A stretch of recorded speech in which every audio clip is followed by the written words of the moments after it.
30페이지에 그 3번에 이제 그 말씀드렸던 유명한 수율항의 변화, 수율 변화.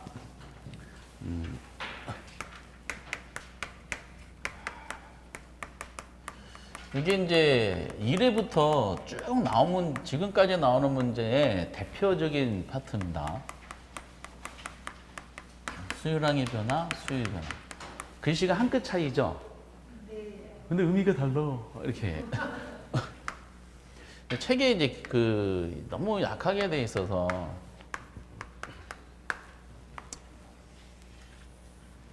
으차. 이렇게 이제 소비자 시장을 이제 그리게 됩니다. 그러면 요거를 이제 구별할 때 방금 이제 책에도 쭉 그 동그라미를 줄치신 부분이 있지만은 이렇게 이제 이해하시면 돼요. 대표적으로 이제 경제학책 그대로 하면은 갑이 소득이 이제 문제상에서 만약에 주어졌다. 예를 들어서 1,000원이다. 근데 그 갑돌이가 이제 소득 1,000원을 뭘 구매하기 위해서 할당된 소득이냐면은 뭐 사과라 그럴게 사과. 사과 가격이 이제 이렇게 있어요. 편하게. 물론 시험은 사과 나와요, 안 나와요?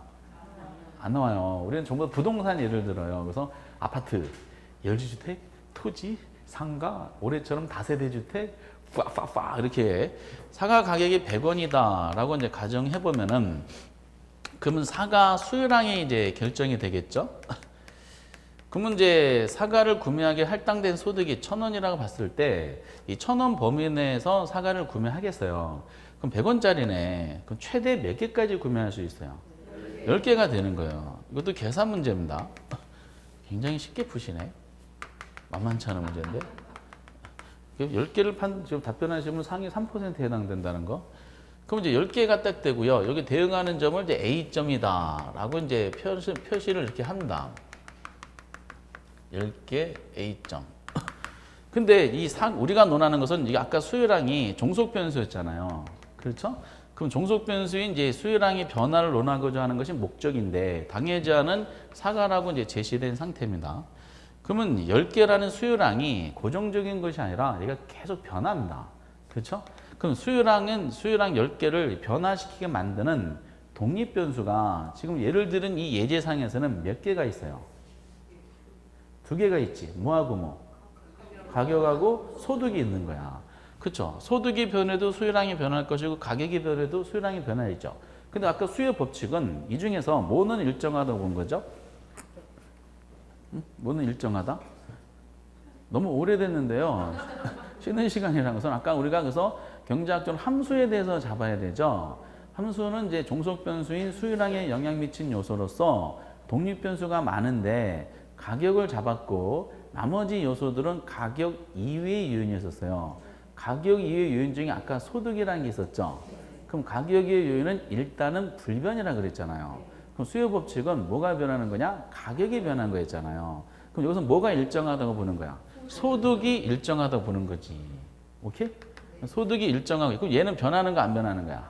일단은 불변하다고 가정하는 거예요. 그럼 뭐가 변하는 거야? 가격이 변하는 거지. 수요 법칙은. 그러면 가격하고 수율항이 요거는 일정할 때 가격과 수율항은 움직임 방향이 아까 반대 방향이었어요? 같은 방향이었어서? 반대 방향이었었죠? 그럼 가격이 100원이었던 것이 200원으로 상승하는 겁니다. 상승하면 수율항이 이제 몇 개가 돼요? 5개가 되죠. 200원이었을 때 구매력이 떨어졌기 때문에 5개로 소비량이 줄고 200원에 대응하는 수율항 5개를 좌표에 표시하면은 여기다가 찍히고 B점이라고 가정하고요. 가격이 100원짜리가 또 50원으로 하락할 수도 있죠. 그럼 수율항은 늘어나죠. 수율항은 몇 개까지 늘어나냐? 20개까지 늘어나죠. 그러면 요거를 표시된 요 지점을 C점이라고 그럽니다. 그럼 A, B, C를 쭉 연결하면은 아까 보셨던 이게 무슨 곡선? 수요 곡선이죠. 수요 곡선인데 이 모양이 무슨 모양이다? 우하향. 똑같은 형태의 그래프를 왼쪽에 오른쪽 같이 그립니다. 이거랑 같은 그래프예요. 그럼 요거를 우리가 뭐라 그러냐? 수요량의 변화라 그래요. 그럼 수요량의 변화를 그러면 우리가 이제 구분해 보면은 분석해 보면은 원인이 있죠, 원인. 그럼 수요량의 변화라고 얘기하는 이 원인은 몇 가지가 돼 있어요? 몇 가지야? 한 가지. 뭐가 변한 거야? 가격. 여기 수요량이 5개, 10개, 20개로 변했을 때 원인은 요게 변한 거죠. 그 원인이 지금 사과를 예를 들었잖아요. 그 당의 재화야. 분석하는 당의 재화 가격이 변한 거죠. 가격이 변해서 지금 뭐가 변한 거야? 수요량이 변한 거죠. 당의 재화 가격에 의해서 수요량이 변한 거. 우리가 이걸 뭐라 그러자? 수요량의 변화라고 하자라고 약속을 한 겁니다. 이건 경제학적인 약속이에요. 우간다에서 똑같은 걸 공부합니다. 우간다에서 다만 수요량의 변화 이렇게 이제 표현합니다. 우간다 안 가보셨죠? 소말리아에서는 수요량의 변화 이렇게 표현합니다. 이렇게 등등. 그러면 이제 그 표현을 그 수요량의 변한 걸 표현을 어떻게 하냐면은 100원일 때 10개 했었잖아요. 그럼 아까 보셨던 것처럼 수요 곡선이라는 것은 요 사이에 무수히 많은 점들이 있다 그랬잖아요. 점들 연결한 게 선인데 다만 제시된 것이 3가지 가격이라서 3개의 점만 표시한 겁니다. 100원이었을 때 10개 했던 물건이 200원으로 올라가서 5개를 줄어든 거를 수많은 존재하는 점 중에서 A점이 B점으로 이렇게 이동해서 표시하고 있죠. 양이 변한 거를. 가격이 하락해서 20개로 늘어난 것도 역시 마찬가지로 동일한 수요 곡선상의 점 중에서 A점이 C점으로 이렇게 이동해서 표현하고 있죠.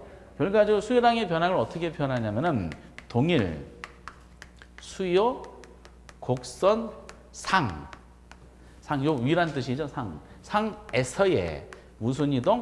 점의 이동으로 나타내는 거. 이거를 우리가 얘기하는 수요량의 변화다라고 합니다. 그럼 수요량의 변화의 개념을 이제 쭉 연결해서 보면은 수요량의 변화란 당의 저하의 가격 변화에 의한 수요량의 변화를 동일 수요 곡선 상에서의 점의 이동으로 표현하는 걸 말한다. 이렇게 정의를 내리는 겁니다.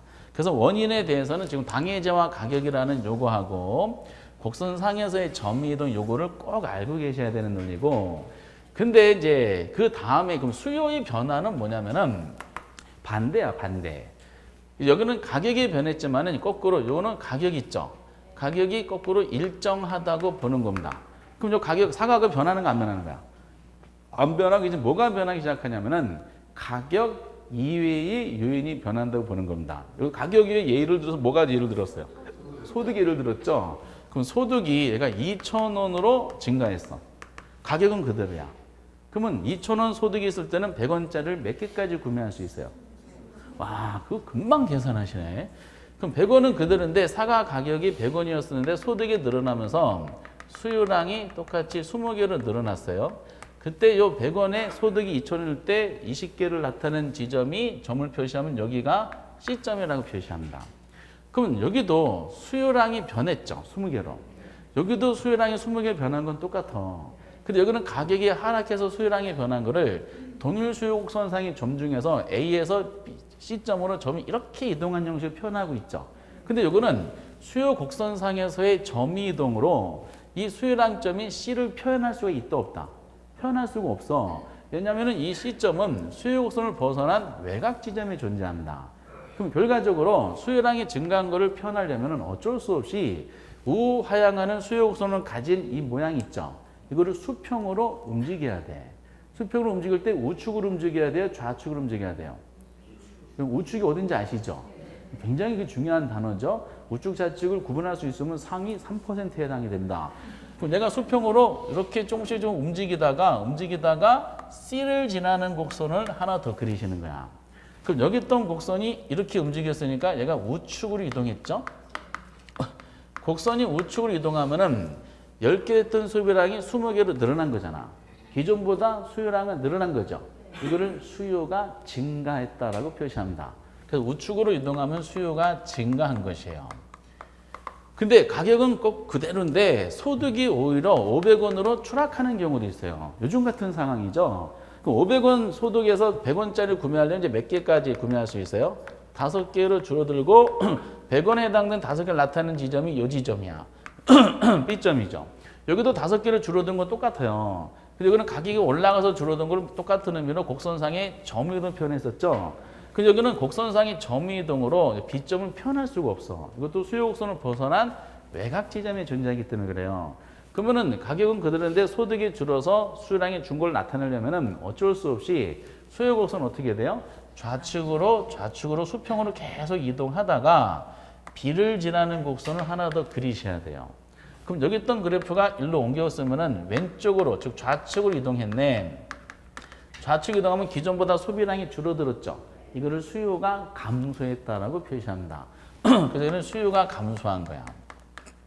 오, 예. 그러면은 이거를 정리해 봐야 되죠. 이게 수요의 변화인데 지금 수요량이 5개, 10개, 20개로 변한 건 똑같죠. 그럼 수요량이 변했을 때 그 원인 중에 뭐는 제외시켜야 돼? 뭐는 원인으로 해당되는 걸 제외시켜야 돼. 가격을 제외시켜야 되잖아. 얘는 영향 안 준 거니까. 여기는 당해자 가격이 변하는데 얘는 뭐죠? 당해, 재와 가격. 이걸 제외시킨다는 건 어떻게 표현하냐? 당해자와 가격 이외의 요인이 변한 거죠. 요인이 변해가지고 뭐가 변한 거? 수요량이 변한 거. 우리가 이거를 뭐라 그러자? 수요의 변화라고 하자. 그럼 수요량이 변한 거 어떻게 변하고 있어요? 수요 곡선 자체가 우측 좌측으로 움직였죠. 수요 곡선 자체의 이동으로 나타내는 겁니다. 그래서 보통 이제 그럼 정리해 보면은 수요의 변화라는 것은 수요 변화는 당의 재화 가격 이외의 요인에 의해서 수요량이 변한 거를 수요 곡선 자체 이동으로 나타내는 거를 수요의 변화다라고 얘기하게 되는 거죠. 그때 자체가 이동할 때 우측으로 이동하면 다 증가하고요. 좌측으로 이동하면 전부 다 감소가 되는 겁니다. 이렇게. 그럼 이제 85년도 문제가 수요량이 변화하고 수요 변화를 구분할 수가 있느냐를 물어봤던 겁니다. 이건 지금도 자주 나옵니다. 이렇게. 그런데 그럼 예를 들어 부동산 쪽 예를 들면은 다음은 아파트. 지금 APT가 아파트인지 아세요? 굉장하시네. 다음은 아파트의 수요 결정 요인에 대한 설명이다. 성질이 다른 것은 뭐 대충 봅니다. 이렇게 이제 문제가 표현을 되죠. 그럼 이제 이럴 때는 뭐 1, 2, 3, 4, 5번으로 간단하게 나왔어요. 1번에 APT가 아파트인 거 아세요? 아파트 가격의 변화. 2번 연립주택 가격의 변화. 3번 토지 가격의 변화. 3번까지 해볼게요. 그러면은 그 몇 번이야 정답이? 몇 번?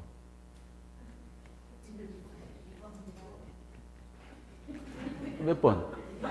이거 1번이야. 왜 1번이에요? 여기서 지금 문제상에서 출제연이 제시된 분석의 목적물인 당해자가 뭘로 제시했어? 아파트가 제시됐잖아요. 그렇죠? 아파트의 수요량을 결정한 요소가 매우 많을 거 아니에요. 근데 수요 결정에서 성질이 다른 걸 물어봤죠.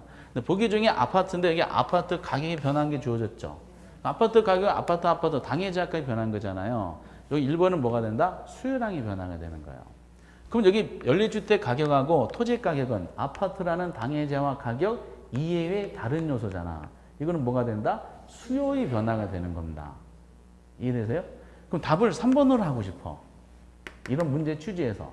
답을 3번으로 하고 싶으면 문제가 어떻게 바뀌어야 돼? 그렇죠. 다음은 이제 뭐로 바뀐다?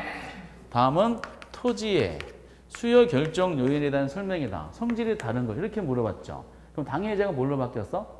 토지. 그럼 정답 몇 번이야? 3번이 되는 거야. 토지 가격. 이게 수요량이 변하고 나머지는 토지 가격 이외의 다른 요소예요. 나머지 두 가지는 수요의 변화야. 그럼 문제 똑같이 답을 2번으로 하고 싶은 거야. 그럼 2번으로 하고 싶으면 문제가 뭘로 바뀌어? 그죠. 다음은 연립주택의 수요 결정 요소다. 그러니까 여러분들 수요량의 변화라는 것은 문제상에서 뭐가 수요량의 변화 요소인지 발견하기 쉬워요, 어려워요? 되게 쉬운 거예요. 물론 지금은 어려워. 연습을 안 하셨기 때문에. 그래서 이제 당해자가 제시된 게 문제상에서 잘 읽어보시면 벌써 끝나는 겁니다, 이렇게. 그러니까 이거는 원인이 하나밖에 없다 보니까 구별하는 데는 시간이 많이 안 걸려요. 실수만 안 하시면 돼. 근데 이게 그럼 요즘엔 주로 나오겠어요? 다른 게 주로 나오겠어?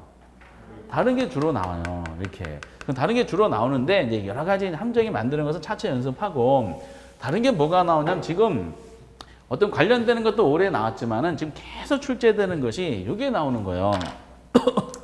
수요의 변화에 대해서 내용이 나옵니다. 수요의 변화에서 내용 나오려면은 지금 수요량이 변한 것을 당해자 가격 이외의 다른 요소잖아요. 그럼 가격 이외의 다른 요소가 뭐가 있는지 요것을 이제 하나씩 잡아야 되고요. 이게 조금 아쉬워. 그거 조금이라도 설명됐으면 참 좋았는데 그 이외의 요소가 있는데 이외의 요소가 충격 주면은 수요량이 변한 게 방향이 두 가지로 변하잖아요. 어떤 요소에서 얘가 우측으로 이동할 수도 있고 어떤 좌측 이동할 수가 있죠. 저런 식으로 나오는 거죠. 작년처럼 내면은 작년, 재작년, 5년 동안 똑같은 문제니까 다음은 아파트에 대한 설명이야.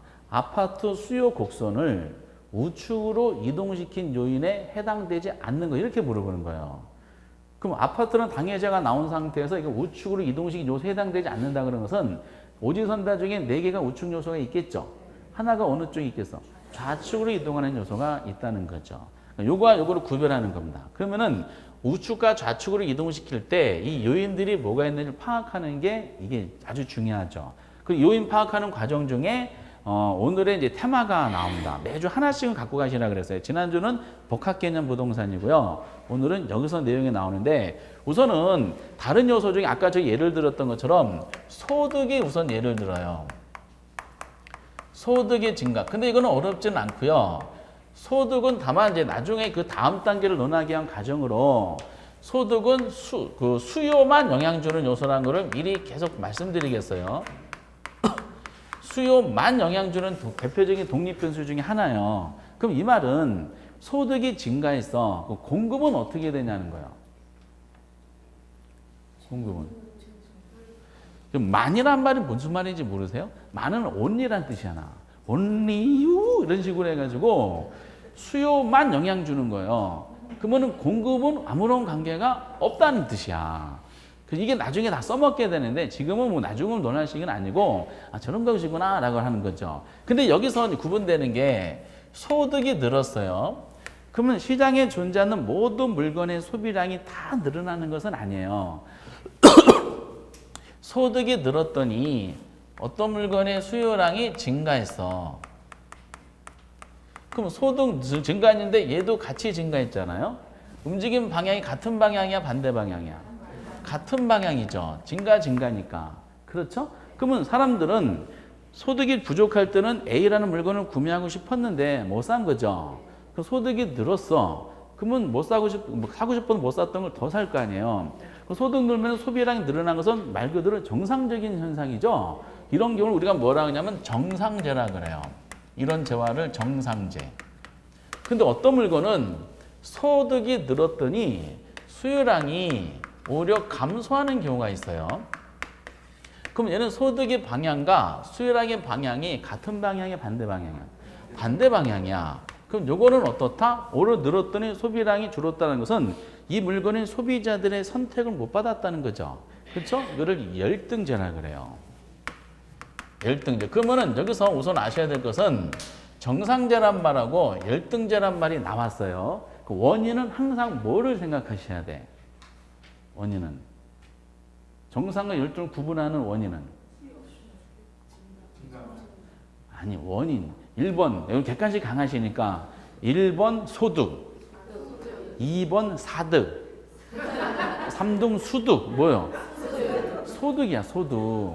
그래서 정상 열등남 항상 소득이 떠오르셔야 돼요. 소정렬 해요. 물론 우리는 시험 문제를 낼 때 출제위원들이 좀 꼼꼼하게 내잖아요. 그러면은 만약에 이 아파트에 대해서 논하고 싶어. 다만 아파트의 수요 결정 요인에 대한 설명이다 라고 문제 제시해줘. 문제 조건으로 단 아파트는 정상자라고 가정한다 라고 주어져요. 우리 시험에 여태까지 열등제가 나온 적은 없어. 근데 혹시나 열등제가 나올 수도 있으니까 소득하고 구분되는 항상 정상하고 열등. 그럼 이 아파트라고 주어지면 아파트 가격은 지금 변하지 않는 상태야. 소득이 늘면은 아파트가 정상제면은 이 아파트에 대한 소비량이 어떻다? 늘어난다는 거야. 근데 만약에 문제상에서 아파트가 열등제라면 이게 주어졌어. 열등제라는 주어지면 어떻게 돼요? 소득이 늘면 아파트에 대한 소비량은 줄어들게 됩니다. 정상과 열등은 사람들마다 조금 달라요. 정상 열등 소득이 갑돌이가 소득이 늘었더니 돼지고기 소비가 줄었고 소고기 소비가 늘었다면은 갑한테는 돼지고기가 뭐가 되는 거야? 열등제가 되고 소고기가 정상제가 되는 거지. 옛날에 이제 제가 전공모의고사 한번 낼 때 의뢰받아서 뭐 그 당시 이슈니까 한번 이제 재미삼아 냈다가 뭐 장난삼아 이 말이 맞는가 보세요.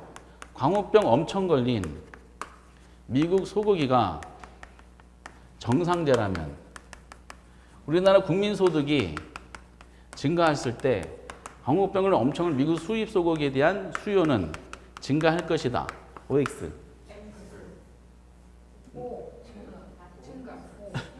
광우병 엄청 걸린 미국 소고기가 정상제라면은 우리나라 국민소득이 증가했을 때 이 미국 소고기에 대한 수요는 증가할 것이다.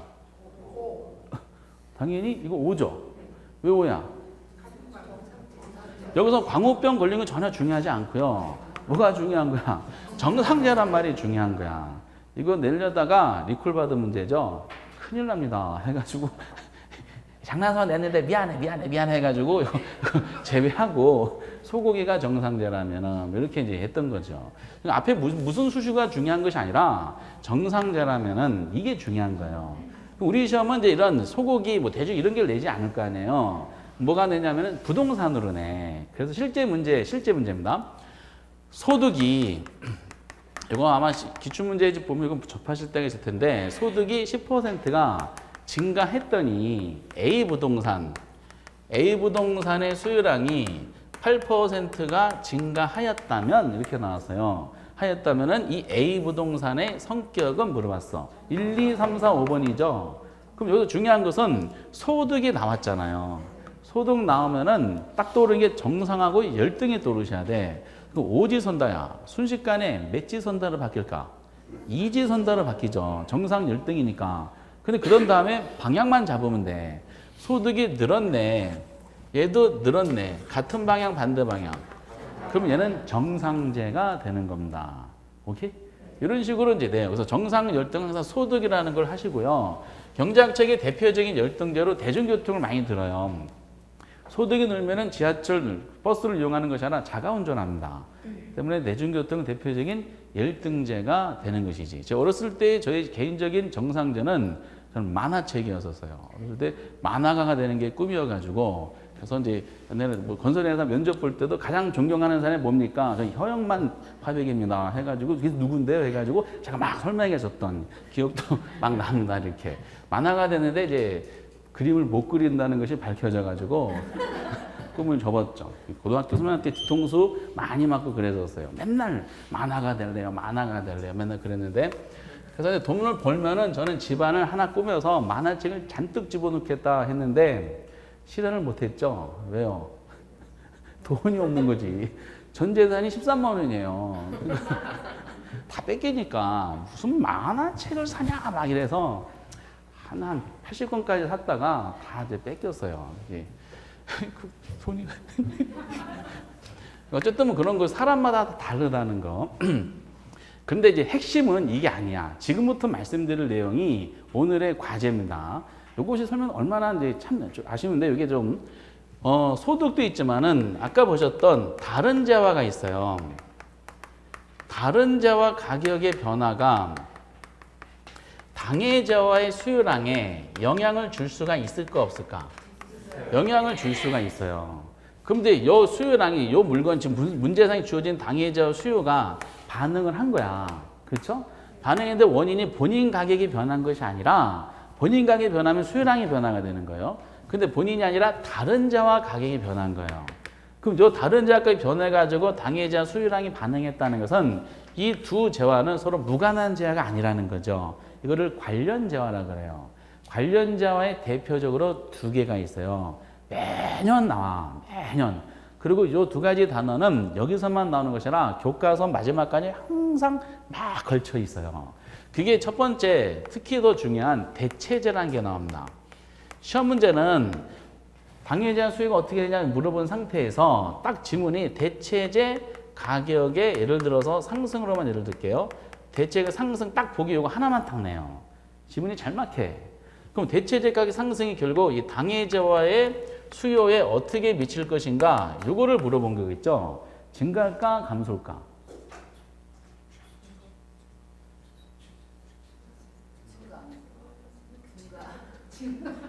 증가가 돼요.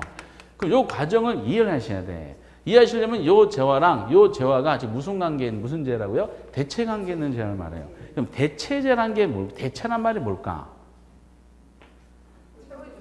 바꾼다, 교체한다, 교환한다 이거잖아요. 그럼 바꿀 때 똑같은 물건으로 바꿔요? 이질적인 물건으로 바꿔요? 똑같은 물건으로 바꿔야 돼요. 그럼 여기서 그럼 대체재가 뭔지 파악이 가능해야 돼요. 그럼 대체재가 뭘까라고 할 때 대체재는 줄이면은 대체 관계에 있는 재화. 우린 요거를 뭐라 그러냐? 대체재라고 그럽니다. 그러면 예를 들어서 A재화하고 B재화가 대체재라고 가정을 하는 거야. 그러면은 소비자들이 효용이 있죠, 효용. 효용이란 말은 소비자들이 어떤 물건을 소비했을 때 만족감을 말합니다. 보통 소비자 행동 이론에서 소비자들이 구매 활동할 때 소비자들의 구매 목적은 효용을 극대화하는 게 목적이에요. 근데 두 가지가 대체재라 그랬어요. 그럼 효용을 따져봤더니 만족감 따져봤더니 A자를 소비했을 때 만족감하고 B자를 소비했을 때 만족감이 어떻게 될까? 같아요. 똑같은 물건이야. 그래서 대체재를 보통 뭐라 그러냐면은 대체재를 동질적 상품이다 라고 얘기를 하게 됩니다. 이 형태. 그럼 소비자들이 두 재화가 대체재를 할 때 선택을 해야 되잖아요. 선택할 때 둘 다 선택할 필요가 없어요. 어떻게 선택한다? A 또는 B를 선택해요. 그럼 A 또는 B를 선택한다는 것은 하나의 선택은 나머지 기각이란 뜻이에요. 그럼 요거가 늘어나면은 요거에 대한 소비량은 줄고 요것이 줄면은 요거에 대한 소비량은 늘어난다는 뜻이야. 그래서 대체 관계를 경쟁 관계라 그래요. 라이벌 관계를 말합니다. 라이벌. 라이벌에서 비슷한 사람이 라이벌이라 그래요. 이질적인 사람이 라이벌이라 그래요. 이민호가 저를 라이벌 관계로 생각하겠어, 안 하겠어? 안 해요? 해요. 시험 때까지는 해. 이렇게 등등. 그럼 선택을 할 때 기준이 있을 거 아니에요. 어차피 만족감은 같으니까 선택할 때 어느 걸 선택하겠어? 그쵸. 싼 걸 선택하는 거야. 상대적으로 가격을 따져봤더니 상대적으로 가격이 싼 거를 선택하게 된다는 뜻이죠. 그럼 여기 흐름상 보면은 이제 지금 부호로 표시합니다. 이 흐름이 되게 중요한데 P가 아까 뭐라고요? 가격이야. 지금 문제의 조건이 대체재 가격이 상승했다 이렇게 나왔죠. 그럼 상승한 이 대체재의 수요량은 어떻게 됐어요? D는 수요량이야. 그럼 대체재의 수요량은 어떻게 될까? 줄어들겠지. 감소하겠지. 비싸지니까 이게 안 살 거야. 수요 법칙이니까. 그럼 결국 이 사람들은 지금 분석이 당해재화죠. 당해재화의 수요량은 그럼 어떻게 된다는 뜻이야? 증가하겠지. 이걸 안 사는 사람이 일로 모를 거 아니에요. 그럼 대체 관계에서 뭐 똑같은 예를 들면은 이게 사이다라고 가정하고 사이다 가격이 1,000원이다. 그럼 이게 요거랑 콜라가 대체재라고 가정하는 거야. 물론 사람들마다 사이다하고 콜라가 대체재가 아닐 수도 있어요. 문제가 할 때는 사이다 콜라가 대체재라면 이렇게 이제 가정 조건으로 깔아줘. 그러면 사이다도 1,000원이고요. 콜라도 1,000원이고 두 물건이 지금 대체재라고 가정했죠. 그렇죠? 그러면 소비자들은 어느 걸 선택하겠어? 대체재는 자기가 좋아한다 이렇게 표현을 쓸 수가 없어. 내가 더 좋아하는 거 이렇게 안 나와. 왜? 대체재는 동질적 상품이니까 똑같이 좋아하는 거예요. 지금 가격도 1,000원, 1,000원 똑같잖아요. 아무거나 선택하는 거야. 눈에 먼저 띄는 거. 이해되세요? 근데 가격도 똑같고 대체재면은 눈에 먼저 띄는 걸 해야 되는데 지금 콜라 가격이 1,000원짜리가 올라간 거예요. 지금 상황이. 얼마로 올라갔다고 우리가 해야 된다? 앞으로 시험 때까지 1조. 그러면 콜라 가격이 1,000원에서 1조로 상승했어요. 콜라 소비량은 어떻게 되겠어, 그럼? 줄어드는 거야. 그 줄어드는 이 사람들은 어디로 몰려오겠어요? 지금 가격은 사이다가 그대로 유지되고 있는 상태죠. 그렇죠? 가격은 그대로 유지됐음에도 불구하고 이상하게 소비량이 지난달에는 10박스 팔렸는데 이번 달에 20박스가 팔린 거예요. 이유가 뭔가라고 사장님이 분석해 보니까 본인이 판매하는 사이다하고 대체가격했던 콜라가 비싸져 가지고 콜라 소비를 줄이는 사람이 어디로 몰려왔다? 사이다 소비로 몰려온 거죠. 그러면 사이다는 가격이 그대로 하더라도 수요량이 더 늘어난 걸 어떻게 표시해요? 곡선 자체가 이렇게 우측으로 이동해서 표시하게 됩니다. 그렇기 때문에 여기 보시다시피 콜라 가격이 올라갔네. 그럼 이것이 결국 사이다 수요에 어떻게 미치냐 물어본 거잖아요. 그러면은 대체이제 콜라에 대한 수요량은 줄겠지. 그러니까 이 사람들이 사이다를 먹으니까 사이다 소비량은 늘어나게 되는 거야. 그럼 대체 관계에 있는 물건은 지금 확인해 보건데 이게 나중에 이게 어떤 함정 문제가 나올 때도 흔들리지 않는 예외가 없는 조건이 있어요. 대체 관계에 있는 두 재화야. 대체제의 수요량하고 당해재화의 수요량이 있잖아요. 그렇죠? 그럼 대체제의 수요량, 대체 관계는 두 재화 간의 수요량의 변화는 같은 방향이야, 반대 방향이야? 반대 방향. 이건 예외가 없는 거야, 이것은. 때문에 대체 관계에 있는 재화끼리는 양끼리 있죠, 양. 양끼리가 항상 반대 방향으로 움직입니다. 이걸로 판단하셔야 돼요. 과정으로 쭉 흐름을 이해하시면은 나중에는 중간 생략해고도 바로 맞출 수가 있어. 항상 양끼리 반대다라는 겁니다. 이것이 대체 관계에 있는 내용이죠. 하나가 죽어야지 내가 사는 관계죠. 등등등. 그래서 조직 생활에서 동기생들은 대체제일까 보완제일까? 동기들 조직적으로 또 회사에서 동기생들은 대체제가 되는 경우가 많아요. 과장 자리는 하나인데 동기생이 3명이 대리야. 그럼 어떻게 해야 돼 그거? 내가 이겨야 되죠. 그렇죠? 라인이 있죠. 라인 전무 라인, 뭐 사장 라인 뭐 이런 라인 있잖아요. 라인 문화는 또 다른 관계입니다. 그래서 대체제야. 친구가 되기가 어려워. 두 번째 보완제가 있어. 보완제. 보완이란 말은 뭘까? 보완은 부족한 것을 채워준다. 보충해주는 이런 논리죠. 보완제 가격이 상승한 거예요. 그럼 이게 결국 당해자 수요에 어떻게 미치냐 이걸 여쭤본 거죠. 그러니까 이거 당해자 미치는 이게 질문이고 보기에는 딱 이것만 내. 보완제 가격 상승 이게. 그럼 보완제 가격 상승하면 우리가 결론적으로 당해자 수요는 어떻게 될까? 증가할까 감소할까? 직감적으로.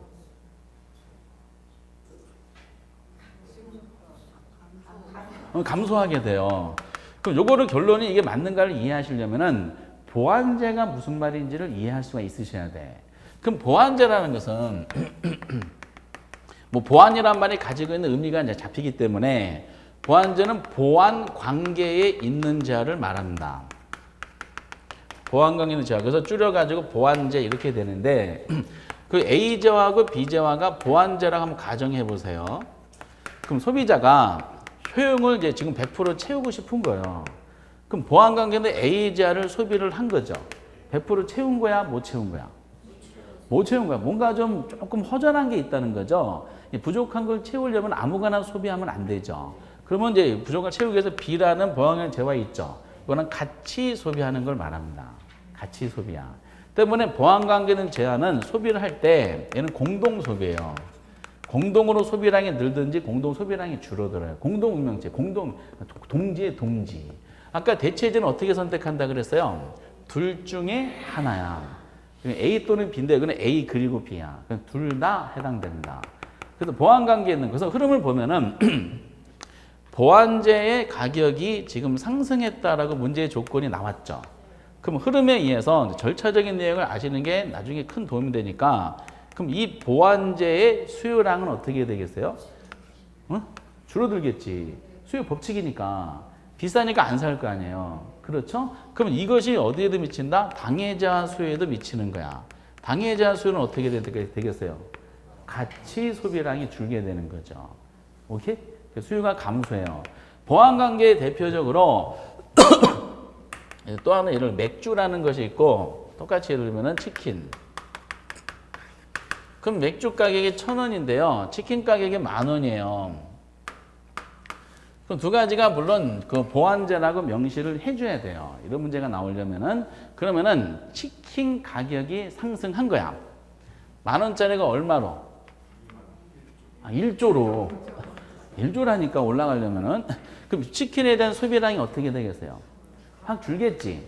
근데 지난달에 맥주를 파는 사장님 보니까 가격은 변하지 않았어요. 그런데 지난달에 10박스가 팔렸던 물건이 이번 달에 5박스로 줄어들어서 소비량이.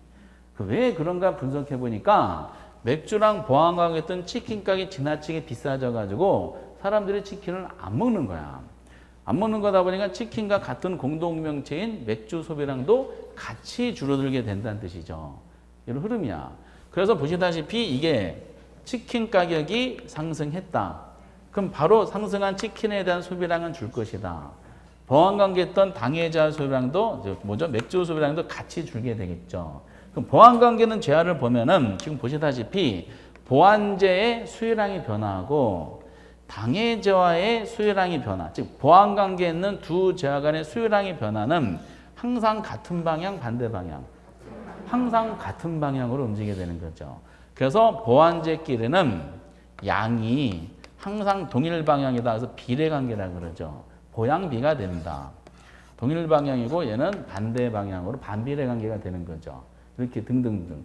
그래서 이제 보통 보안제 관계 있는 것은 공동소비라 그래서요.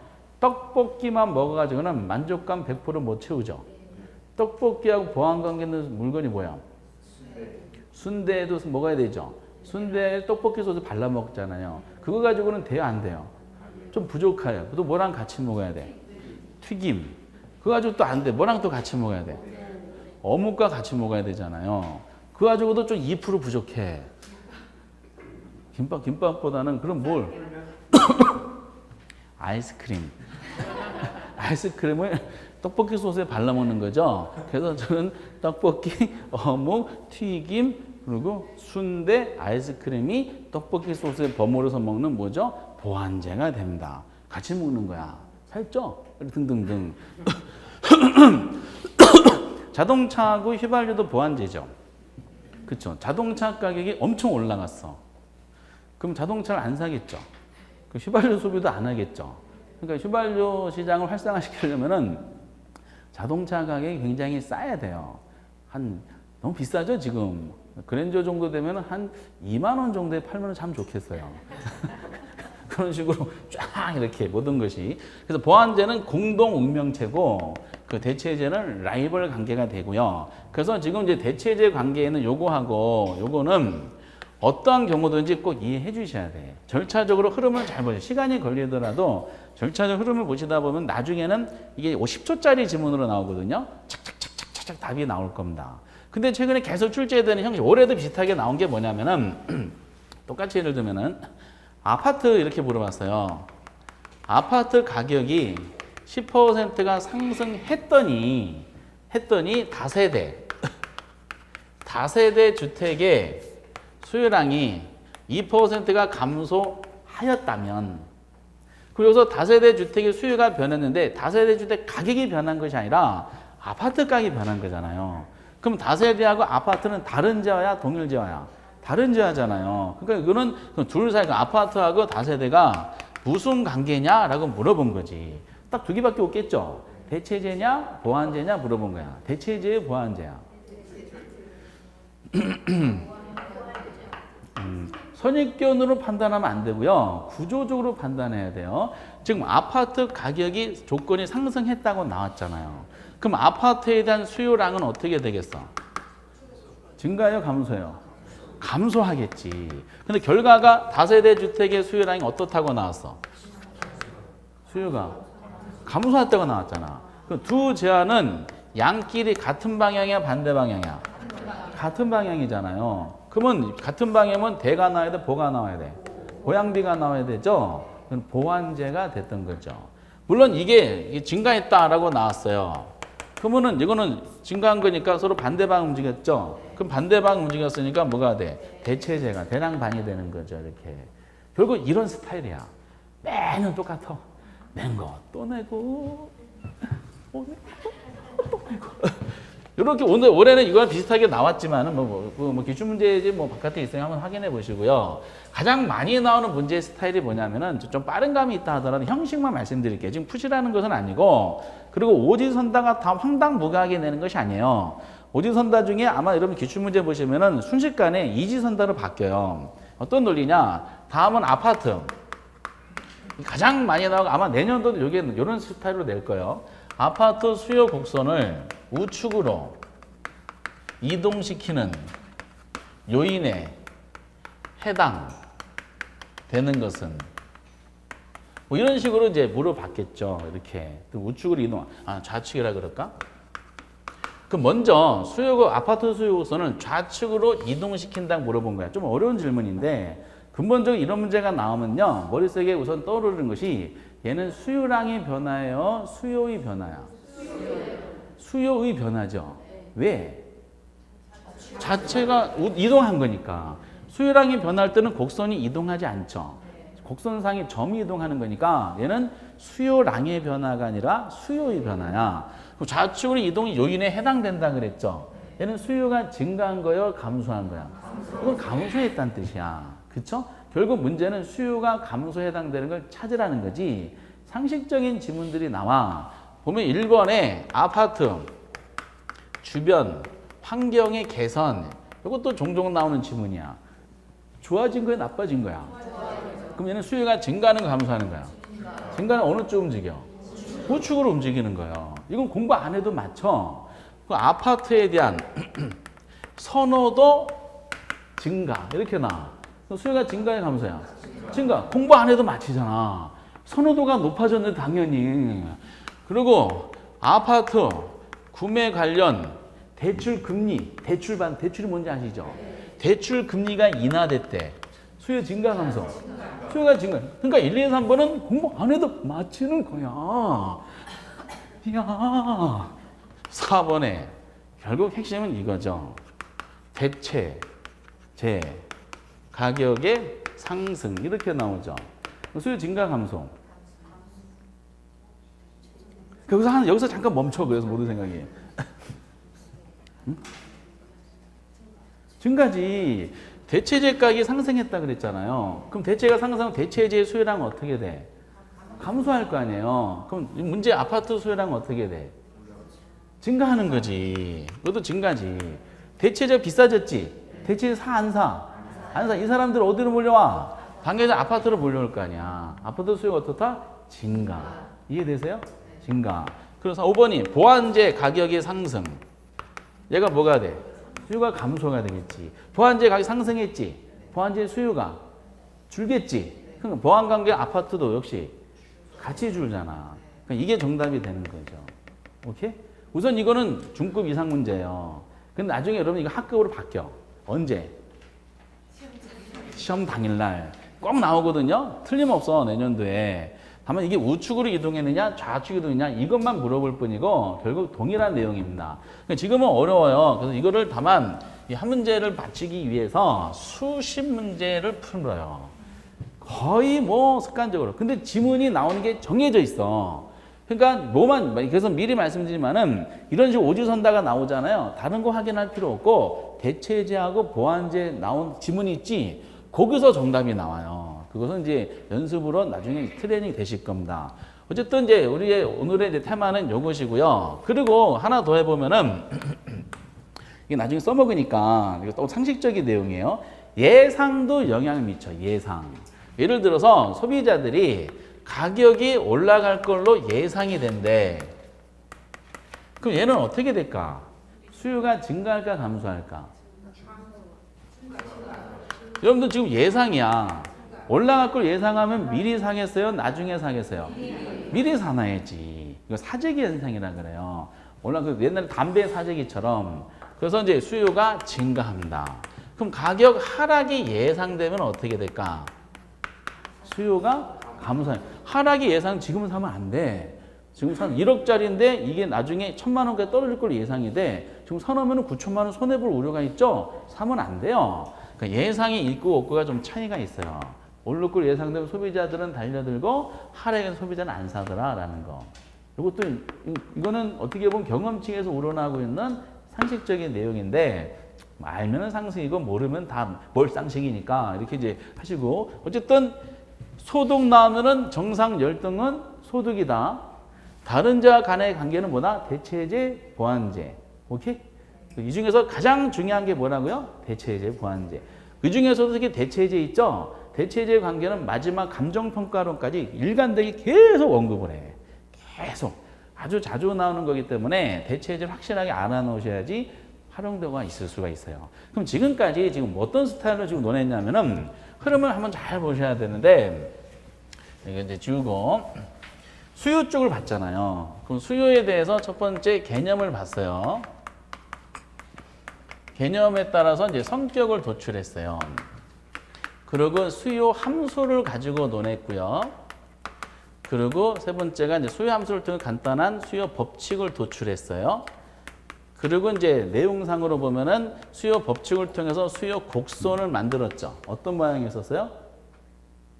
수요 곡선이 우하향이었었죠. 지금 그것도 되게 어려운 이제 답변입니다. 그러고 나서 이제 지금 궁극적인 내용인 지금 수요량의 변화하고 뭘 논했죠? 수요의 변화에 대해서 논했어요. 그리고 수요 변화를 일으키는 요인에 대해서 지금 하나씩 잡아보면서 소득이한 정상열등, 발은제와 대체제 보완제를 잡았어요. 이게 이제 경제학책에 나오는 기본적인 흐름이야. 그럼 우리는 소비자들만 행동을 이렇게 보이는구나 라고 공부하면 거기서 끝나겠어요? 이제 모두 논해야 돼. 공급자도 논해야 돼요. 공급도 어떤 행동을 보이고 있겠지. 근데 수요 쪽에 대한 이해도가 되면요, 공급은 쫓아갈 수가 있어요. 먼저 거기에 이제 공급이 31페이지에 나오는데, 거기 큰 1번에 공급의 개념이라고 나온 지문이 있죠. 그건 안 읽어도 돼요. 기본서 나올 때도. 왜? 수요의 개념과 공급의 개념은 똑같아. 그 성격이 똑같아. 아까 성격을 논할 때 수요 쪽에서 여기다가 이제 수요를 공급으로 바꾸면 되는데 수요는 일정 기간이라 그랬죠. 그래서 무슨 개념이다 그게? 유량이야. 공급도 일정 기간이야. 그리고 수요는 소비자들이 구매하고자 했었죠. 그럼 공급은 생산자들이 생산하고자야. 하고자란 말이 돼 있죠. 무슨 개념? 하고자? 사전적 개념. 그랬었죠. 그리고 수요는 하고자 하는 욕망이었었죠. 사고자 하는 욕망, 이거는 생산, 팔고자 하는 욕망이야. 근데 욕망이 그냥 욕망이 아니라 생산 능력이 동반된 욕구야. 무슨 개념? 유효 개념이야. 그래서 수요하고 공급은 개념에 따른 성격이 똑같아. 둘 다 유량이고 사전적 개념이고 유효 개념입니다. 공부하지 안 하셔도 돼. 수요랑 똑같으니까. 근데 이제 성격은 똑같은데 다만 소비자들하고 생산자들은 어떤 자극에 대해서 행동하는 게 좀 반대로 움직이는 경우가 있어요. 그것만 잡으면 되는데 거기 보면 공급 법칙이 드립다 나와 있죠. 공급 법칙 하려면은 이것도 마찬가지 공급 함수를 논해야 돼요. 똑같은 목차만 바꾸면 돼. 그럼 함수라는 것은 아까 전에 논했던 것처럼 종속 변수와 독립 변수 간의 관계였었죠. 그렇죠? 그럼 아까 수요 함수에서는 뭐가 종속 변수였냐? 수요량이 종속 변수였었어. 공급 함수는 뭐가 종속 변수겠어? 공급량이 종속 변수가 돼. 그럼 여기다가 영향적 독립 변수가 종류가 많아요, 적어요? 영향적인 요소가 굉장히 많을 거 아니에요. 굉장히 많지만 우리는 그걸 크게 몇 개로 나눴냐면은 2개로 나눴어. 그 중에 가장 중요한 게 뭐라고요? 가격이야. 그리고 가격 말고 종류가 많은 게 있죠. 이 수많은 종류는 우리가 뭘로 퉁쳤냐면은 가격 이외의 요인으로 퉁쳤어요. 가격 이외의 요인으로. 우선 분석할 때 무수히 많은 가격 요인 일단은 어떻게 알아? 일단은 제껴라. 그러니까 제껴라는 거야. 일단은 불변이라고 가정하라. 그럼 뭐만 변한다? 그쵸. 가격만 변했을 때 가격과 공급량과의 관계 있죠. 요 관계를 나타내는 것이 뭐다? 이게 공급 법칙이 되는 겁니다. 그래서 때문에 오늘 공급 법칙에 대한 논리는 그 알고 계셔야 돼요. 공급 법칙은 가격만 변한다 가정했을 때 그 두 줄로 되어 있는 거 있죠. 가격이 상승하면 뭐로 되어 있어? 줄치실 내용들이죠. 공급량이 증가하고 가격이 하락하면 공급량 어떻게 돼? 감소해. 지금 가격과 공급량이 지금 같은 방향 움직여요? 반대 방향 움직여요? 같은 방향 움직이고 있죠. 그래서 지금 표시하면 가격이 있고요. 얘가 영향 줘서 공급량이 반응하잖아요.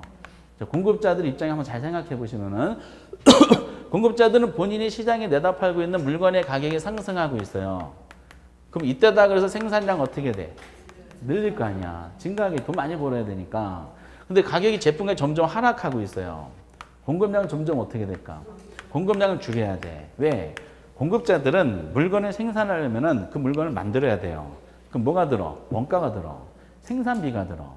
A 제품 하나 만드는데 원가가 10,000원이야. 근데 그 시장의 가격이 점점점 떨어지고 있어. 떨어지는데 그 생산 가격이 판매 가격이 9,000원까지 떨어졌어. 그럼 생산 원가는 10,000원인데 9,000원에 팔면은 팔수록 손해죠. 그럼 줄다가 어떻다? 생산을 중단해 버려요. 이렇게. 그래서 공급자들은 가격이 제품이 계속 떨어지면은 공급하는데 큰 부담이 되기 때문에 점점 양을 줄일 수밖에 없어. 근데 제품이 점점 높아져.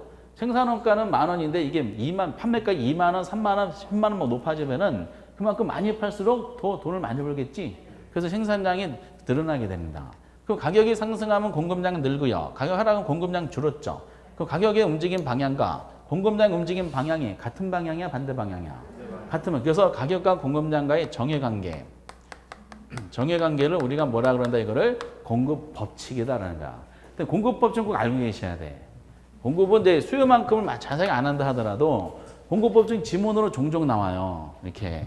그러고 나서 우리는 이거를 전달력을 높이기 위해서 뭘로 표현한다고요? 그림으로 표현해야 되지. 그림 표현하면은 아까도 공급 수요 법칙을 통해서 수요 곡선이 나왔듯이 이제 공급 법칙에서 무슨 곡선 나와? 공급 곡선이 나오는 거야. 그래서 밑에 공급 곡선이 언급이 되는 거죠. 공급 곡선의 세 번째 줄에 첫 번째 출발하면은 그 무슨 단어가 나와 있어요? 무슨 모양이다? 우상향하는 곡선 이렇게 나왔죠. 우상향에 동그라미 쳐야 돼요. 우상향. 우상향 어떻게 그리는지 아세요? 그렇죠. 야, 그걸 아신다는 것은 벌써 2주차 때 그걸 벌써 아신다는 것은 상위 0.5%에 해당돼요. 우리 몇 퍼센트 안에만 들면 합격이야? 20%. 그렇죠. 80%가 탈락하자면 20%는 합격하잖아요. 여러분들 다 지금 20%가 뭐예요? 지금 0.5%에 해당돼요. 벌써 축하드릴게요. 콩크리트레이션. 제가 혹시 말씀드렸나? 내년도가 기회라는 거 혹시 말씀드렸나? 네. 대선이 있는 날짜에 대선이 있는 내년 대선이 있잖아요. 대선이 있는 시험에 정확한 건 아닌데 통계가 난이도가 좀 쉽다는 느낌이 드는 경우가 많이 있어요. 예. 왜냐 우리 시험은 이제 참고예요. 동영상 들으시면 참고하시기 바랍니다. 정확한 건 아니야. 근데 중개사 시험은 10월 말에 보죠. 발표는 11월 말에 나. 광분의 시간이 12월 초에 합격자면 광분을 하지만은 80%는 울분에 지금 계시죠. 너무 어렵게 내면 어떻게 돼? 20만 명 중에 그 20%보다가 그 18만 명이 떨어질 거 아니에요. 곱하기 4명이니까 19가 최소 60만 표 이상이 자주우지 됩니다. 그 주변 관계되는 사람 곱하기 또 몇백만 표가 자주우지 돼요. 그래서 자격증 시험은요, 절대평가는 이상하게 조금 대선 때 좀 난이도가 좀 조정이 일어나는 느낌이 좀 들어요. 과거 통계를 보면은. 여러분들은 하늘에 내려준 기회야. 다 될 수 있어. 다 될 수. 그거 특히 올해가 전체적 작년보다 좀 난이도가 점점 좀 높아졌어요. 응시자가 많아서 합격자는 비슷하겠지만은 좀 많아졌다는 거. 그러니까 내년도는 그 기대하는 거야. 그래서 진취적인 마음을 가지고 하시기 바랍니다. 이렇게. 기회. 4년 만에, 5년 만에 돌아오는 기회. 그 가격이죠. 그러면 종축은 가격이고요. 행축은 양이었었어요. 여기는 무슨 양이야? 공급량이 되는 거죠. 아까 수요는 수요량이 있었죠. 공급량 어떻게 표시하냐면은 QS로 표시합니다. 함수 문제 나올 때. 왜냐면 공급은 영어로 supply라 그래요. 그래서 SS 이렇게 많이 표시해요. quantity. quantity of supply라 해서 이거 약어를 써서 QS가 공급량 이렇게 보통 표시하게 됩니다. 그럼 표시해 보면은 가격이 P0 상태에서 공급량이 여기서 이루어지고 있어요. 그럼 이 가격에 대응하는 공급량을 좌표에 표시하면 여기 딱 찍혀. 근데 가격이 P1으로 올라갔어요. 그럼 이때다 그래서 어떻게 돼? 생산량을 늘리겠지. 생산량이 늘어나. Q1 다른 거 일정하다 가정한 상태니까. 그러니까 생산비도 똑같다 가정하는 거야. 생산비가 동일한 10,000원이었는데 가격이 계속 20,000원, 30,000원 계속 올라가면은 많이 생산을 돈을 많이 벌어요. 그럼 여기가 B점이야. 그럼 두 점을 연결하면 이게 공급 곡선이에요. 그래서 이 모양이 그리들이 어떤 모양? 우상향이구나. 그래서 공급 곡선 모양도 아셔야 돼. 공급 법칙을 표현하는 거, 가격과 공급량이 표현하는 방식이 같은 방향이다. 공급 곡선도 얘는 우상향이라는 거를 꼭 기억을 해 주시기 바랍니다. 그리고 그 다음에 아까 우리가 이걸 해놓고 수요량의 변화, 수요 변화 논한 적이 있었죠. 그럼 마찬가지로 여기도 공급량의 변화하고 공급의 변화가 있겠어, 없겠어요? 있어요. 그럼 공급량의 변화는 곡선 자체 이동이겠어요? 곡선상의 점 이동이겠어요? 공급량의 변화는 너무 오래됐어. 아까 수요량의 변화가 곡선 자체 이동이었어요? 곡선상의 점 이동이었어? 점 이동이잖아. 수요의 변화 자체 이동이잖아요. 그럼 공급량의 변화도 자체 이동이야? 곡선 점 이동이야? 점 이동. 원인은 뭐였었어요? 가격이야. 그 요거도 마찬가지로 공급량이 변했죠. 공급량이 변한 원인이 당해자각이 변한 거잖아요. 당해자각이 변해서 공급량이 변한 거를 A하고 B라는 두 곡선상의 점유이동 이렇게 나타내는 거 있죠. 이걸 뭐라 그런다? 공급량의 변화다라는 거지. 그럼 공급의 변화는 뭐겠어요, 그러면? 이거는 하시라는 뜻은 아니고 나중에 할 내용이지만은 공급의 변화는 가격은 그대로죠. 그대로 상태에서 곡선 자체가 얘가 우측, 좌측으로 움직여서 양의 변화를 나타낼 수가 있죠. 이걸 표시하는 것은 곡선 자체가 우측으로 움직이면은 기존보다 양이 증가한 거 감소한 거야. 증가한 것이고 좌측 이동 어떻다? 감소한 거야. 그럼 이거는 가격 이외에 다른 요소잖아. 가격이 다른 요소가 의해서 곡선 자체가 움직여서 나타내는 게 공급의 변화인데 다만 공급의 변화는 지금은 하지 마세요. 지금은 공급의 변화를 일으키는 요인에 대해서 하기보다는 다만 곡선이 우측 이동하면 증가, 좌측 이동하면 감소라는 정도만 아시기 바랍니다. 지금 우리가 급한 것은 뭐에 대한 이해도가 있는 게 급해요? 수요에 대해서 이해도가 더 급해요. 70% 해당되는 내용을 공부하고 나머지 30%는 나중에 하는 겁니다. 또 수요에 대한 흐름을 정확하게 이해되면 어떻게 하다 보면 공급도 와닿는 경우가 있을 수가 있어요. 그러면은 수요 공급의 경우는 이것만 하시면 돼. 우선 당분간은 공급 법칙, 요거 가격 상승, 공급량 증가, 공급 법칙. 그 공급 곡선은 모양이 무슨 모양? 우상향. 우선 요 두 가지만 알아두시기 바랍니다. 그래서 공급량의 변화, 공급 변화는 기본서 나면 그때 해도 늦지가 않습니다. 이렇게. 그래서 지금 공급의 경우는 페이지 이제 어디죠? 32페이지 꼭대기까지에 대한 논리예요. 이렇게. 그러면 그 공급은 이제 그 정도만 하셔도 충분하고요. 그러면 이제 우리가 수요는 그런 소비자들이 이제 이런 행동을 보였다 그랬죠. 가격에 의해서. 공급자들은 지금 이런 행동을 보이잖아요. 우상의 형태로.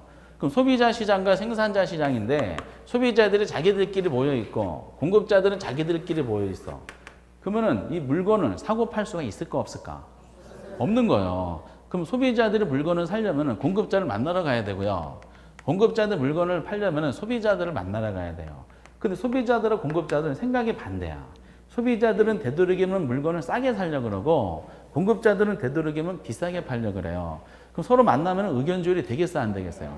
근데 자기 의사를 좁히지 않고 소비자, 공급자들이 싸게 살려고 공급자들은 비싸게 팔려고 하면 계속 주장하잖아요.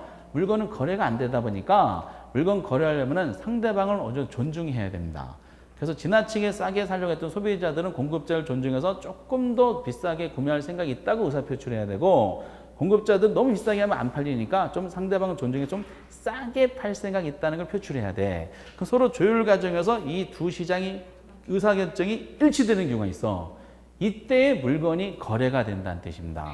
이걸 우리는 뭐라 그러냐? 시장에서의 균형이라 그래요.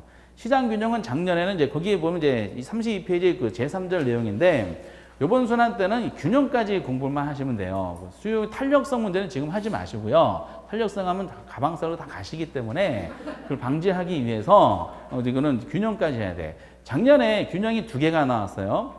균형이 2개 나왔는데 하나는 계산 문제고 하나는 지문 문제였었어요. 어느 게 더 편할까? 나중에 지금 지문이라 그러셨죠? 실력이 좀 높아지잖아. 여기 수요금에 나오는 계산 문제를 그렇게 원합니다. 지문은 5개 다 읽어야 되지만은 방정식 문제는 그냥 이게 답이 나와. 어떻게 나온다고? 이렇게 나와. 아, 지문은 막 머리 싸질러 들고 하는데 계산이 편하신 생각이 바뀌실 거야. 그러면 이 균형이라는 것이 어떤 의미가 가지고 있고 어떤 스타일로 문제가 나오고 그럼 어떤 내용을 공부하셔야 되는 것이지 조금만 쉬었다가 한번 해보도록 하겠습니다. 2문제짜리라고 보셔야 될 내용이야. 이 파트는. 예.